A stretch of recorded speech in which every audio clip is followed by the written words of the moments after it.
주님은 화평이 아니라 세상에 금을 주러 왔고 이 땅에 불을 던지러 오셨습니다.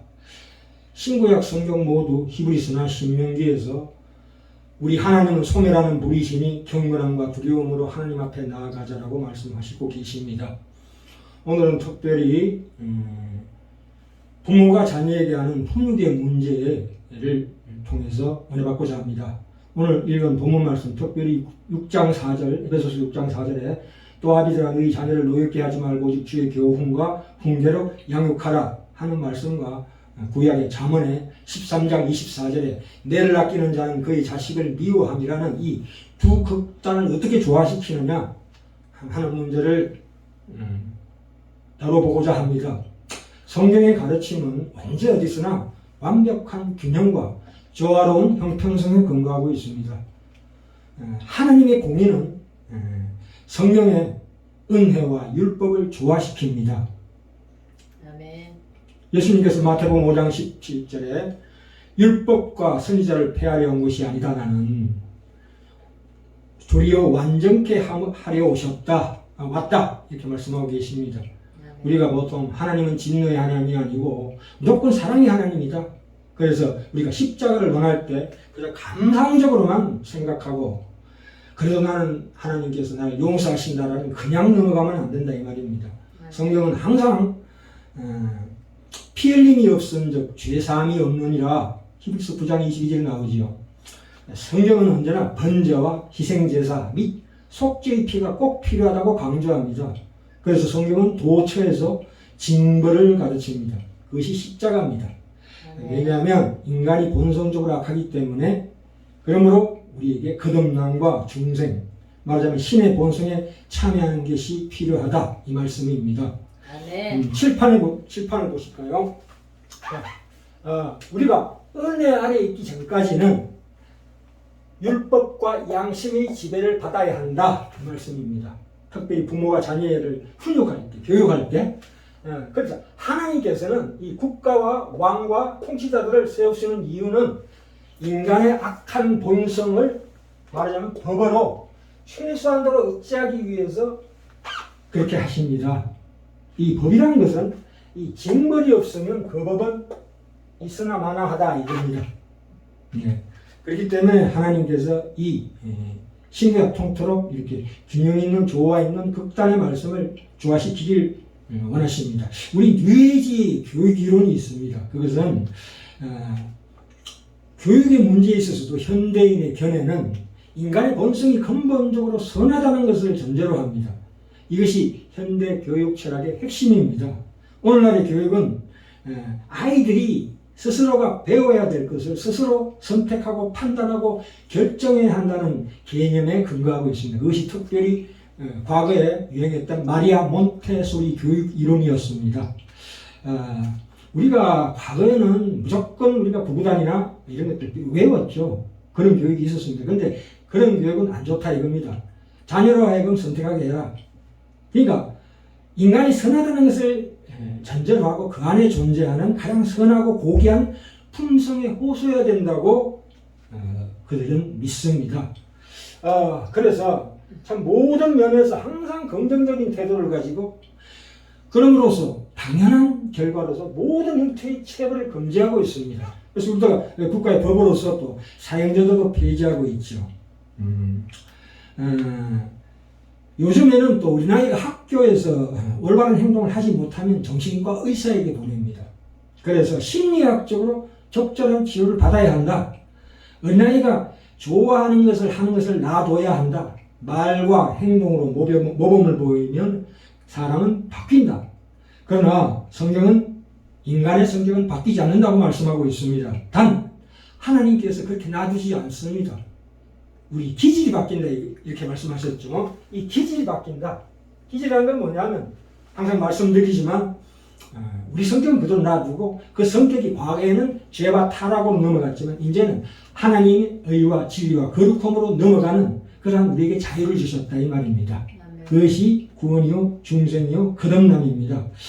그 의사요 보안회사 CEO였던 안철수 씨가 2005년도에 스탠퍼드 벤처 비즈니스 과정을 거쳐서 펜실베니아대 와튼 MBA 과정을 마치고 귀국해서 카이스트 경영학과 교수로 학생들에게 기업가 정신을 가르치고 있었는데요.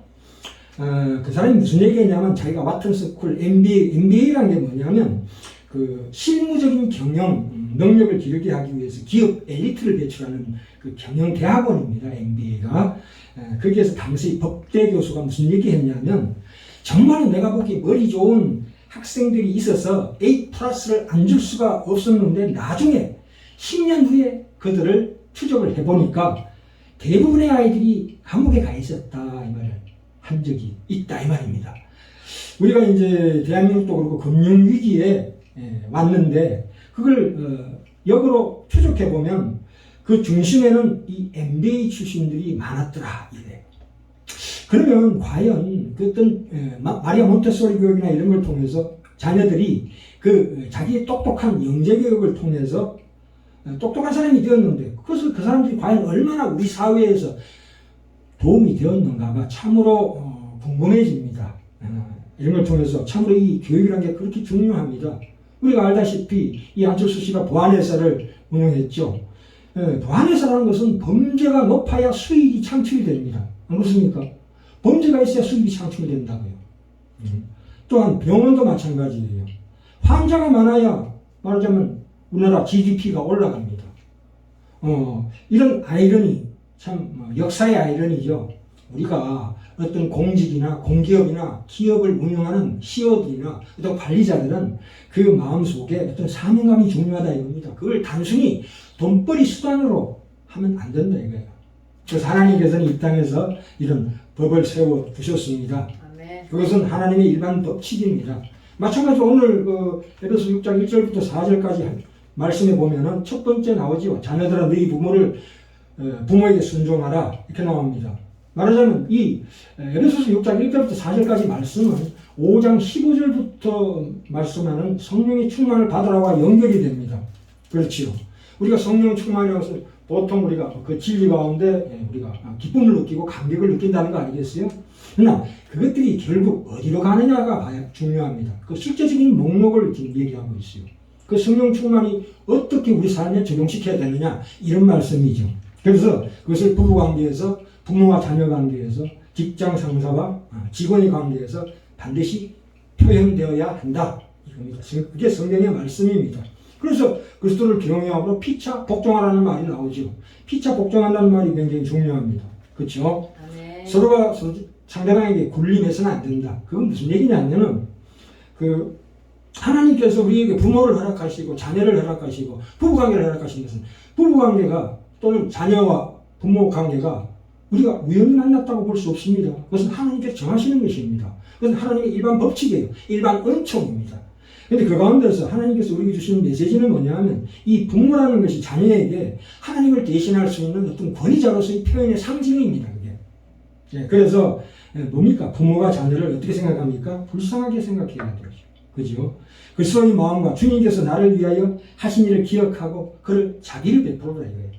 부모가 자녀에게 또는 자녀가 부모에게 동일하게 적용이 되는 겁니다. 그래서 남편에게 복종하고 아내를 교회를 사랑같이 사랑하고 부모를 공경하고 자녀를 양육하는 그 모든 원리가 예수님께서 어린 소자에게 내 이름으로 물 한 그릇 주는 것이 바로 나에게 한 것이라는 그 동일한 원리 위에 서는 것입니다.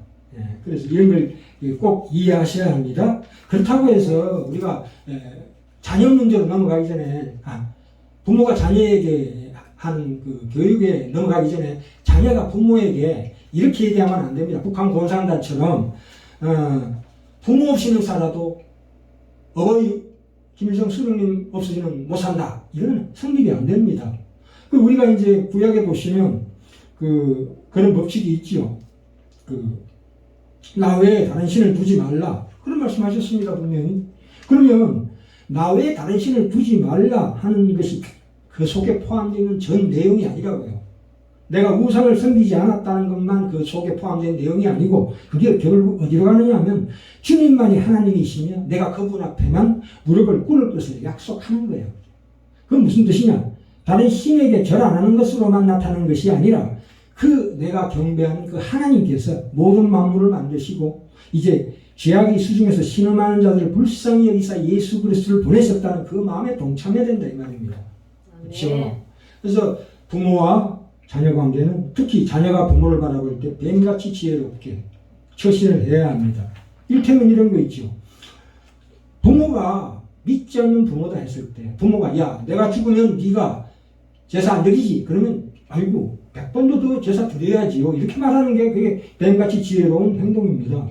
물론 그 신앙의 본질적인 문제에 들어가서는 우리가 양보하면 안 되지만 그 외에 모든 일반 법칙 하나님께서 믿어주신 그 질서의 법칙은 따라줘야 되는 거예요. 안 그렇습니까?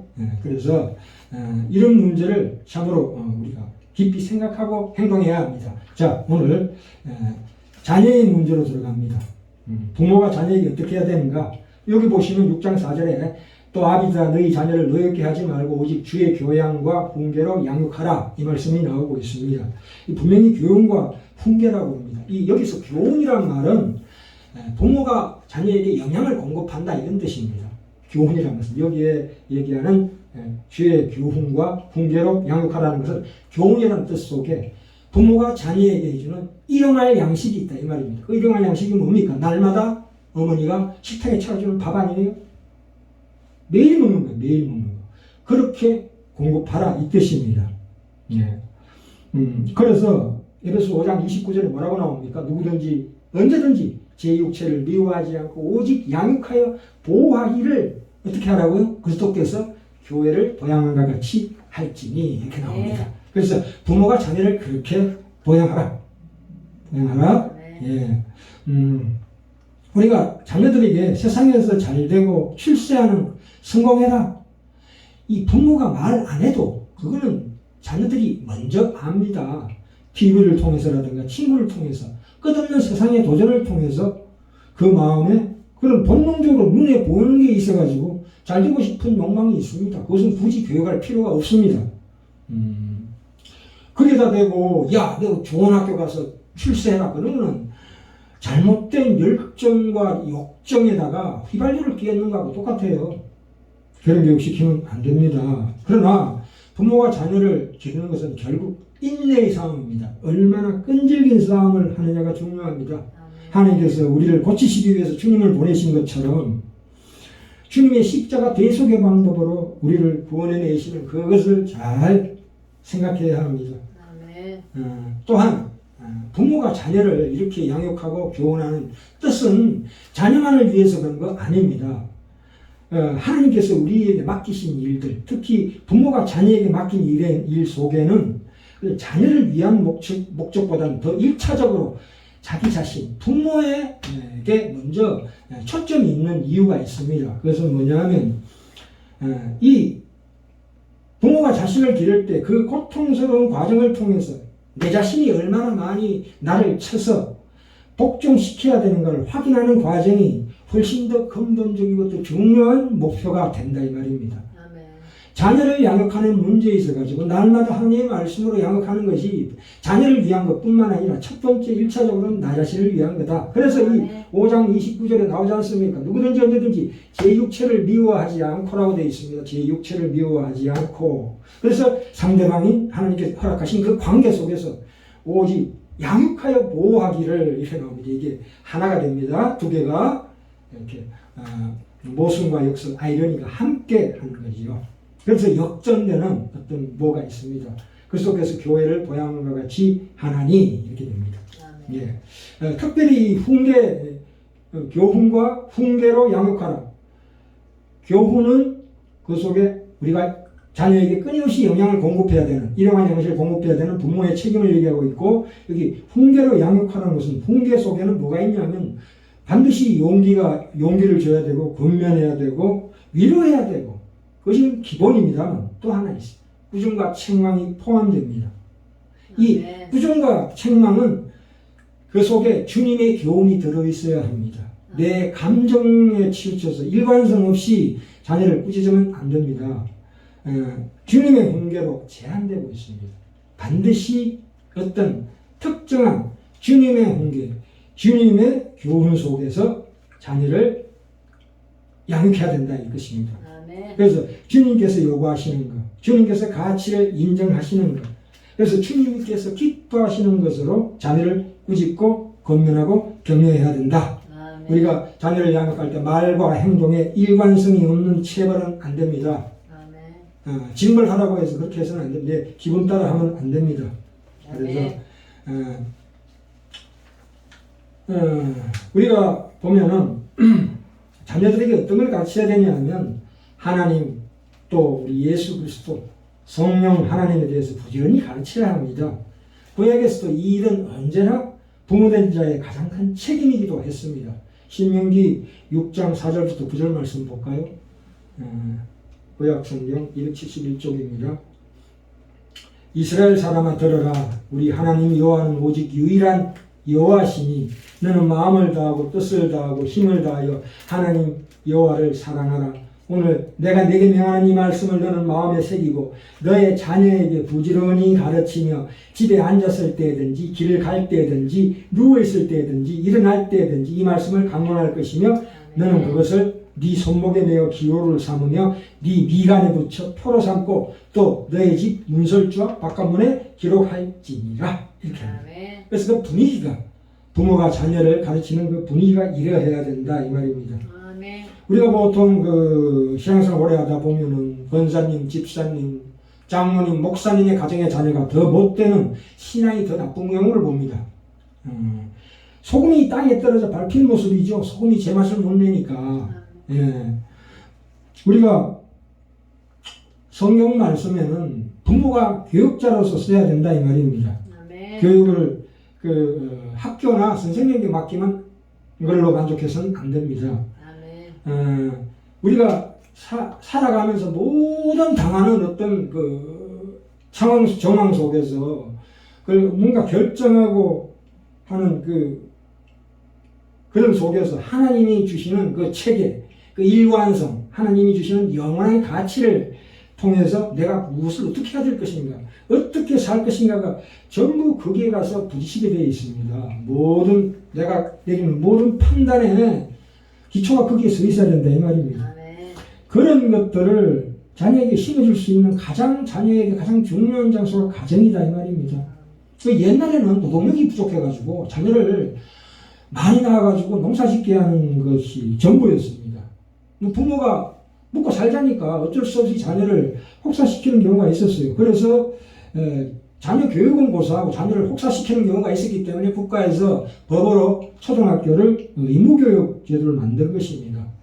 그러나 이 국가가 국가를 위해서 애국심을 고취시킨다든가 국가의 이익을 위해서 사람을 만듭니다. 그거 중요한 겁니다. 애국심도 중요하고 나라를 위해서 희생하는 마음도 중요하지만 그러나 영적인 문제를 국가에다가 맡기면 안 됩니다. 학교에다 맡기면 안 됩니다. 선생님께 맡기면 안 합니다. 그것은 부모의 책임이라고 성경은 말씀하고 있습니다. 그렇다고 해서 우리가 세상적인 문제와 신앙적인 문제 두 가지를 놓고 봤을 때 뭐가 더 우선권이 있냐고 물으신다면 신앙적인 게 더 우선권이 있습니다. 세상적인 것보다. 세상 준비 이런 경우가 있어요. 야, 지금 이거 세상적으로 뭔가 지금 빨리 하지 않으면 안 된다. 잠깐 신앙을 놓자. 그래서 대학교부터 보내야 되지 않냐. 교회 가는 게 중요하냐. 예배 드리는 게 중요하냐. 빨리 공부를 많이 시켜. 이건 안 됩니다. 이럴 때는 우선순위를 신앙에 두는 것입니다. 그래서 부끄러운 신자의 모습입니다. 그래서는 안 된다 이 말입니다. 그걸 부모가 자녀에게 그런 사명과 책임을 통해서 그 관계에서 하나님이 일을 하는 가장 중요한 일터가 가정이다 이렇게 이해하시면 됩니다. 아멘. 하나님은 부모라는 직분을 통해서 자녀에게 우리를 선교사로 보낸 거지요. 아멘. 예. 그래서 다시 말씀드립니다. 자녀가 지금 영적으로 어떤 상태에 있는가를 항상 유심히 보셔야 합니다. 대학교 붙고 안 붙고보다도 더 부모로 하여금 밤에 잠 못 자게 해야 되는 가장 중요한 이유입니다. 그럼 이걸 우리가 부모 세대들은 이걸 반드시 명심해야 하는 것은 뭐냐면 우리가 오래 살아보면 알잖아요. 세상에 아무리 좋은 재주를 많이 가지고 있고 학력을 많이 쌓고 돈이 많아도 하나님이 그 자녀를 편들어주지 않으면 말짱 꽝이라 그걸 우리가 알잖아요. 그거를 자녀들을 위해서 써야 합니다. 우리가 일상생활 가운데 그 자질구레한 삶의 그 평범한 삶의 가운데서 그것들이 얼마나 신앙교육을 시키는데 가장 중요한 장소인가를 우리가 거기에 대해서 눈을 떠야 합니다. 그런데 이 그 자녀를 교육시키는데 가장 중요한 게 인내예요. 근데 인내는 어떻게 해야 되냐면 매일매일 싸워야 합니다. 매일매일 자녀를 붙들고 네가 죽든지 내가 죽든지 어떻게 하자. 그러면서도 안 죽고 사는 것이 신앙생활입니다. 죽기 살기로 잡고 넌 놓으면 안 돼요. 붙잡고 될 때까지 붙잡고 있어야 됩니다. 자녀들을 그렇게 교육시켜야 합니다. 문 열어놓고 나가 죽어 이러지 말고 문 잠궈놓고 너하고 나 죽자 잡고 늘어져야 되는 거예요. 절대 자녀를 놓으면 안 됩니다. 그래서 우리가 배웁니다. 인간은 얼마나 완악한가, 이 사랑을 한다는 것이 얼마나 힘든 일인가를 부모 스스로가 배웁니다. 그것을 통해서 서로가 서로를 배웁니다. 이 CF에 보면 사랑이라는 게 뭡니까? 같이 쳐다보면서 싱그리 웃으면서 커피 마시고 사랑해. 이건 CF지 현실이 아닙니다. 사랑이라는 것은 이를 흘고 눈물 흘리면서 도망가는 사람 붙들어야 하는 겁니다. 대중가사에 그거 있죠. 가시는 길 놔드리리다. 그건 아닙니다. 그건 사랑이 아닙니다. 그것은 시예요. 시. 세상에 시인만큼 사생활이 더러운 사람이 없어요. 예술가라는 이름으로 시인들 좋은 시, 아름다운 시를 내놓으면 뭐예요? 그 사람들 사생활 들어가 봐요. 개판 5분이지. 아내를 몇 명이나 두고 말이야. 타락하고 그런 사람들이 거의 대부분이에요. 그래서 참 이런 것들을 볼 때에 이 역사도 마찬가지잖아요. 역사도 보세요. 우리가 옛날에 친일파가 있고 그 시사참배 안 한 사람들이 있는데 이 역사가 어떻게 흘러갑니까? 우리가 정오했던 친일파를 통해서 역사가 흘러가잖아요. 하나님께서 왜 그렇게 하십니까? 우리가 우상에게 절하지 않았다는 걸로 우리 신앙을 표현하는 것이 아니라 그 뒤에 이어지는 역사 속에서 저런 더러운 사람들 밑에서 그들을 구원하기 위해서, 그들 불쌍히 여기게 하기 위해서 하나님께서 그런 역사를 허락하시는 거예요. 우리가 바라야 봐야 합니다. 그래서 우리 십자가의 마음으로 그 정오하는 그 사람들을 용서하고 화해하는, 그들을 용납하고 그들을 구원의 길로 이끄는 자로서 서는 것입니다. 그것이 오늘날 이 역사가 이렇게 흘러가는, 거꾸로 흘러가는 하나님의 뜻과 반대로 흘러가는 것처럼 보이지만 사실은 그것이 하나님의 뜻입니다. 우리가 알아야 합니다. 마지막으로 부모는 특별히 하나님의 말씀으로 그들을 잡아줘야 하고 그 가르침을 스스로가 적용할 줄 알아야 하는 자가 되어야 합니다. 부모가 말씀에 대해서 물으면 대답할 수 있도록 준비해야 합니다. 제가 욕심입니까? 그래서 삶의 모습에서 그 말씀이 뜻하는 바가 무엇인가를 부모가 스스로 힘쓰는 모습을 보여줘야 합니다. 이것이 부모의 자녀 앞에서 해야 되는 부모의 삶의 모습입니다. 참 이 인간이라는 것은 기계적이지 않습니다. 인격적입니다. 이렇게 했다고 해서 자녀가 금방 돌아오지 않습니다. 그러나 부모는 그 책임을, 그 자세를 가지고 있어야 합니다. 그 자녀가 부모의 그 애절한 그 마음을 어떻게 받아들이는가 하는 그 방법과 그 때와 시기는 하나님이 정하십니다. 결정적인 그 운명은 하나님만이 그 주권을 가지고 계십니다. 우리는 그런 일을 통해서 어떤 배반과 슬픔과 아픔을 맛볼 수가 있습니다. 많은 하나님께서 다 책임지십니다. 그것이 순교하는 마음입니다. 그래서 자녀가 어떻게 우리의 그 가르침에 반응한가에 대해서는 신경 쓰지 마시기 바랍니다. 그거는 하나님께서 반드시 응답하십니다. 하나님은 우리 기도에 외면하신 적이 없고 분명히 응답하십니다. 그렇기 때문에 우리가 끊임없이 자녀를 위해서 이렇게 애타하는 마음, 영적으로 자녀의 영적인 건강을 염려하고 애쓰는 그 모든 것들이 다 꽃이 피고 열매가 맺히는 때가 옵니다. 우리 자녀들의 인생을 하나님께서 헛되지 않게 하실 줄 믿습니다. 아멘. 예.